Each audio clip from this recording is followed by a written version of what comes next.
Salut à toi, j'espère que tu vas bien. Alors moi c'est pas très cool parce que j'étais vraiment en train hier de me dire que ça faisait longtemps que j'avais pas été malade et comme par hasard le lendemain, aujourd'hui quoi, j'avais une formation en présentiel à faire dans une boîte et j'étais malade comme un chien, j'ai mal à la gorge, j'ai le nez qui coule. Bref, je te dis tout ça pour que tu t'étonnes pas si je te renifle dans les oreilles de temps en temps, mais je vais essayer de me tenir. Là il est beaucoup plus tard que d'habitude.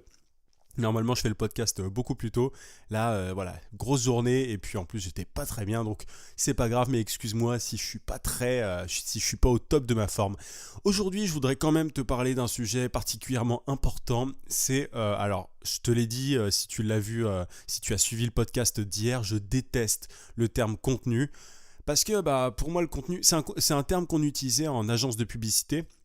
Je sais pas si tu connais le terme brand content, enfin là je le prononce même pas bien, mais le contenu de marque, bref, le contenu c'est un mot qui est utilisé à tout bout de champ. Moi je déteste ce mot parce que je le trouve vraiment, enfin contenu ça fait un peu, tu sais, ça fait article pourri, ça fait vidéo pourri, on a l'impression que la quantité en fait prime sur la qualité et pour moi ça doit pas être le cas, je sais pas, bref c'est peut-être personnel, c'est peut-être que moi qui déteste ce mot-là, je sais pas, dis-moi en commentaire si c'est ton cas aussi, mais au-delà du contenu, voilà, le contenu, je vais l'entendre, je vais quand même utiliser ce terme-là parce que c'est tout le monde qui utilise ce terme-là.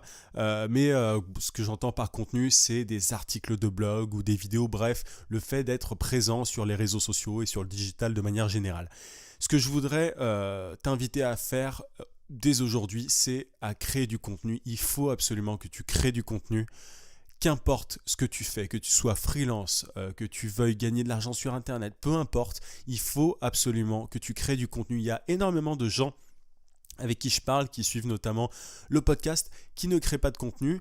Moi, au départ, j'avais l'intention, quand je me suis lancé, j'avais l'intention de créer du contenu par rapport à ma spécialité, à la pub Facebook, et j'aurais pu le faire. Au final, j'ai créé du contenu par rapport au freelancing, et du coup, pour une question de temps, je fais que ça. Je pourrais très bien faire et je vais y revenir, une chaîne YouTube sur la publicité Facebook, etc. Écrire là-dessus. Là, juste, j'ai juste pas le temps, mais ce serait pertinent de le faire. Pourquoi est-ce qu'il faut que tu crées du contenu?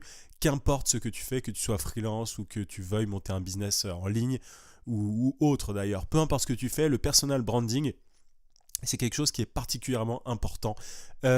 Simplement parce que déjà, si tu es freelance, ce que ça va te permettre de faire, c'est de mieux comprendre les problématiques de tes clients.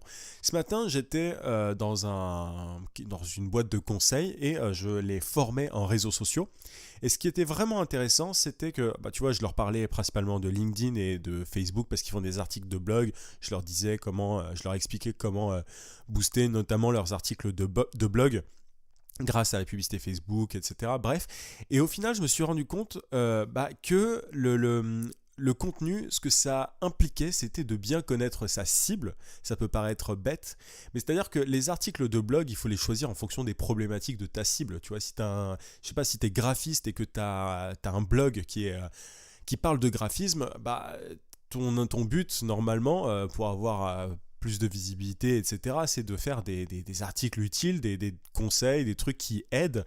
Et pour ça, pour pouvoir aider, il faut être conscient des problématiques, il faut savoir quels problèmes rencontrent tes clients potentiels. Comme ça, concrètement, le blog, il va attirer ses clients potentiels et ils vont éventuellement te contacter. Mais je me rends compte que tout le monde n'est pas conscient des problèmes de ses clients et notamment le cabinet en question. Alors évidemment, il connaît quand même sa cible, etc. Mais il n'est pas forcément extrêmement précis par rapport à ça. Il peut encore mieux connaître sa cible et le contenu. Là, moi, c'est un peu ça que je les invitais à faire. Je les invitais à créer du contenu, à être beaucoup plus présents sur le digital. Et ce que ça va les aider à faire, c'est simplement à se mettre beaucoup plus dans la tête de leurs clients et donc du coup d'être de plus en plus pertinent aussi au niveau de leurs offres, au niveau de ce qu'ils proposent à leurs clients. Et toi en tant que freelance, c'est exactement la même chose. Si tu es graphiste, community manager, développeur, peu importe, en créant du contenu, tu vas voir ce qui marche le mieux et tu vas pouvoir du coup derrière adapter ton offre. Tu vas pouvoir savoir quelle est vraiment l'épine dans le pied de ton client et du coup lui proposer exactement ça.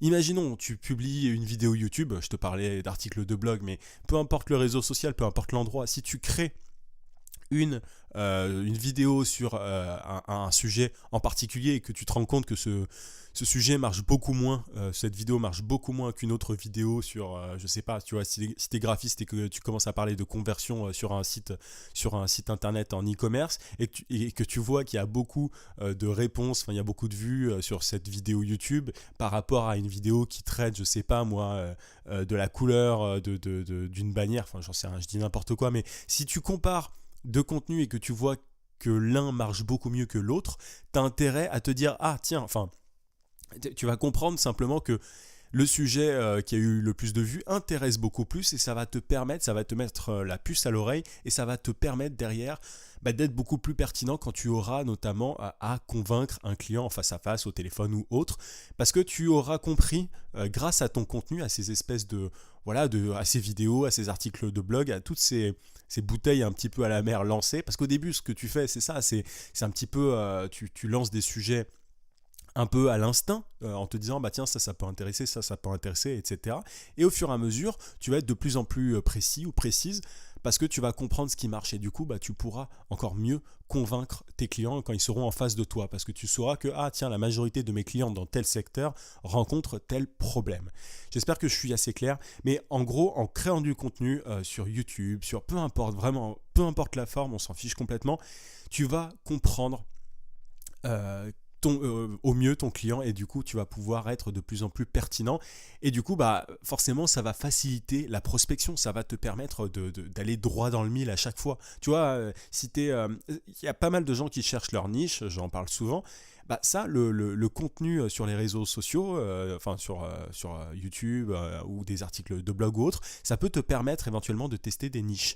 Je te donne un pur exemple, mais si tu es community manager, tu peux, enfin, ou alors si tu es spécialisé en pub Facebook comme moi, tu peux très bien te faire un article précis sur la publicité Facebook dans tel domaine, et dans tel autre domaine, dans tel autre domaine, et en le diffusant, en le distribuant un maximum sur LinkedIn ou autre, tu vas pouvoir voir celui qui a le plus de vues, celui qui est le plus pertinent, en tout cas celui où il y a une meilleure réponse derrière. Et du coup, tu vas pouvoir te dire, ah tiens, ces personnes-là, sont plus intéressés par cette problématique, je peux éventuellement proposer mes services qu'à ce type de personnes. Est-ce que tu vois ce que je veux dire ? C'est vraiment la même chose que tu sois freelance ou autre. Quand tu as un business sur Internet, je te donne un exemple. Moi, il y a j'en ai parlé pas mal hier, mais il y a des formations, par exemple, peut-être que tu vends des formations, peut-être que tu vends autre chose sur Internet. Au début, tu tâtonnes en fait. Tu vois, moi, j'ai fait des formations en me disant parfois, bah tiens, ça peut vraiment intéresser. C'est une problématique qui peut intéresser les freelances parce que ça m'intéressait moi. Je me disais, bon, bah tiens, du coup, je vais le traiter vu que je vais expliquer ce que j'ai appris. Et parfois, je me rendais compte que ça intéressait pas beaucoup de monde, tu vois, par rapport à ce que je pensais. Et au fur et à mesure, en fait, des formations, des sujets, enfin voilà, des vidéos aussi, je comprends de mieux en mieux les problématiques. Et les problématiques que je peux avoir moi parfois, dans certains cas, ne sont pas toujours les problématiques de la majorité des personnes. Et du coup, bah, forcément, ton but, toi, c'est d'aider un maximum de personnes via tes articles, tes contenus, tes articles de blog, tes vidéos YouTube, etc. Et bah, ça va te permettre de faire ça. Au début, il faut y aller un petit peu à l'instinct. Et au fur et à mesure, bah, tu vas être de plus en plus précis. Moi, aujourd'hui, je comprends beaucoup mieux mon audience, enfin les personnes sur la chaîne, parce que aussi je pose énormément de questions. En fait, c'est une espèce de... alors, on dit qu'on est...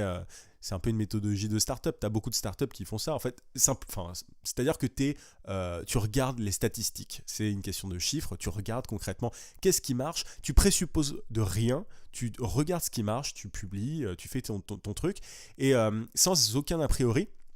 Et ensuite, tu vois où est la demande, tout simplement. Et tu vois, je te parle souvent de demande du marché, il faut que tu t'adaptes à la demande, il faut que tu regardes ce dont les gens ont besoin. Bah là, ça te permet de faire ça. Et il faut que tu crées du contenu parce que ça va te... Il y a beaucoup de gens qui cherchent des clients, qui présupposent, qui ont plein d'a priori, qui se disent « Ah tiens, ça peut être intéressant. Oh bah tiens, tel client a besoin de ça. » Mais ils n'en savent rien. Et moi, je suis vraiment partisan il faut être pragmatique, quoi. Il faut faire les choses, il ne faut pas rester dans notre petite bulle. Tu vois, le digital, Il y a plein de trucs qu'on a dans notre tête, enfin, on a plein de trucs théoriques et tout. Parfois, on est complètement à côté de la plaque et créer du contenu te permet de ne pas être à côté de la plaque et de vraiment de confronter ce que tu as dans la tête avec le marché. Et ça, c'est un énorme avantage et tous les freelances ne font pas ça. Quand tu montes un business sur Internet, évidemment, tu es obligé de créer du contenu, c'est un peu la base, que tu fasses de l'e-commerce ou que tu vendes des produits d'information ou enfin, peu importe ce que tu vends, c'est un peu la base de créer du contenu. Mais il y a beaucoup de gens qui créent du contenu sans regarder les résultats et sans s'adapter, tu vois. Mais en freelancing, c'est exactement la même chose. Il faut faire la même chose. Il ne faut pas se dire, bah tiens, mon client il a besoin de ça, je vais lui proposer ça. Parce que parfois, tu es complètement à côté de la plaque. Moi, ça m'est arrivé d'être vraiment à côté de la plaque, de me dire, bon, bah tiens, je vais proposer ça, c'est vachement bien et tout. Et en parlant, alors, il ne s'agit pas simplement de créer du contenu, mais le contenu peut vraiment aider parce que c'est du concret, mais tu peux aussi parler, faire des sondages. Tu vois, moi, j'aime beaucoup les sondages. Je pose beaucoup de questions à mon audience, notamment sur le groupe Facebook, parfois sur la chaîne YouTube. Je pose énormément de questions pour comprendre quels sont les problèmes rencontrés, où est-ce que je peux vraiment aider, où est-ce que je peux avoir un réel impact. Et il faut que tu comprennes, ça je le dis souvent, mais il faut que tu comprennes exactement où est-ce que tu peux avoir le plus d'impact possible. Et qui dit impact, enfin je veux dire, plus tu as un impact sur tes clients, plus tu as un meilleur impact, plus tu as un impact grand, enfin bref, tu as compris, plus tu vas pouvoir éventuellement facturer cher et être beaucoup plus désirable en fait. Tu vois, si tu arrives en créant du contenu, je sais pas, sur la pub Facebook, sur tel secteur, tu te rends compte que ah tiens, tel secteur est très demandeur de pub Facebook, enfin ça pourrait vraiment les aider.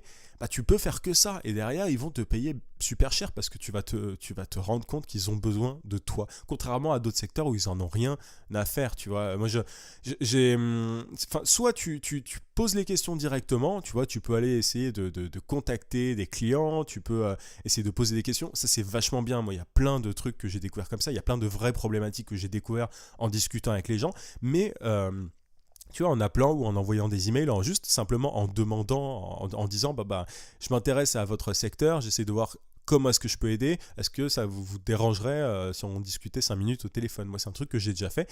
Mais parfois, bon, on n'ose pas appeler au téléphone, ça je peux le comprendre, ou on n'ose pas.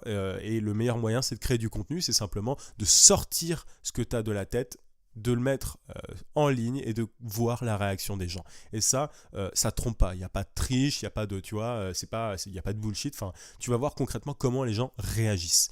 Et bah, derrière, tu peux en tirer vraiment profit. C'est une question d'apprentissage. Et tu vois, ça c'est vraiment une méthodologie.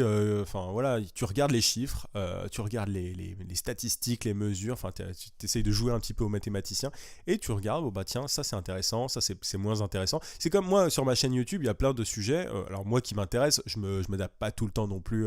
Je regarde pas tout le temps les chiffres. Et enfin c'est pour ça aussi qu'il y a certaines vidéos, je sais qu'elles vont pas beaucoup intéresser, mais des vidéos YouTube ou des podcasts, mais je les fais quand même parce que j'en ai envie. Mais je peux très bien voir des fois, tu vois, c'est très drôle, mais par exemple les vidéos que j'avais faites sur YouTube sur le fait de gagner de l'argent sur Instagram, elles cartonnent, enfin elles ont des milliers et des milliers de vues. Moi ça m'intéresse pas donc je le refais pas. Mais en tout cas si je voulais exploser, bon on en a déjà parlé hier, mais si je voulais tout péter, si je voulais avoir plein de vues et tout, je m'amuserais à faire des tutos un peu à la con comme ça. Enfin à la con, non c'est intéressant, mais je veux dire c'est pas ce qui me, comment dire, c'est pas vraiment le cœur de mon truc quoi. Mais en tout cas ça te permet derrière de t'adapter et de comprendre les gens, les problèmes. Et c'est très très utile. Donc que tu sois freelance, que tu aies un business internet, je t'invite réellement à créer du contenu. Parfois tu n'as pas toujours le temps, mais il faut essayer de faire rentrer ça dans tes habitudes et tu verras. Ça devient, à la fin, tu deviens presque accro au contenu. Moi, je peux plus me passer, on en parlait hier, mais je peux plus me passer des vidéos. C'est presque devenu thérapeutique. En tout cas, voilà, essaye de créer du contenu, peu importe. Si tu préfères écrire, écris un blog, des articles de blog. Si tu préfères te filmer, filme-toi. Enfin, si tu préfères faire juste un podcast audio, pardon, fais-le aussi. Bref, peu importe la forme, mais sors les choses de ta tête et mets-le sur internet. Voilà un petit peu ce que je voulais te dire aujourd'hui. Ça peut paraître un peu normal, tu vois, tout le monde crée du contenu mais tout le monde ne tire pas les enseignements de ce contenu, voilà, des enseignements par rapport aux chiffres que tu peux récolter et c'est super important.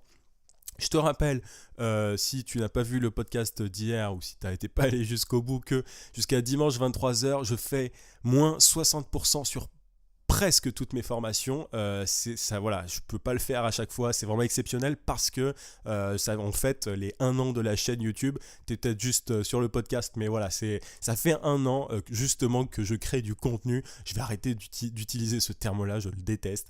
Mais voilà, ça fait 1 an, c'est pas rien, donc pour l'occasion, voilà, moins 60% sur presque toutes les formations. Tu as les liens dans la description, que tu sois sur YouTube ou sur le podcast. Si tu es sur YouTube, tu peux aussi laisser un like ou un pouce, on dit sur YouTube, et tu peux t'abonner à la chaîne aussi si ce n'est pas déjà fait. Sur le podcast, tu peux laisser aussi un like et une review sur Apple Podcast. Je te dis à demain, 18h comme d'habitude. En attendant, n'oublie pas, vis sans limite. À plus.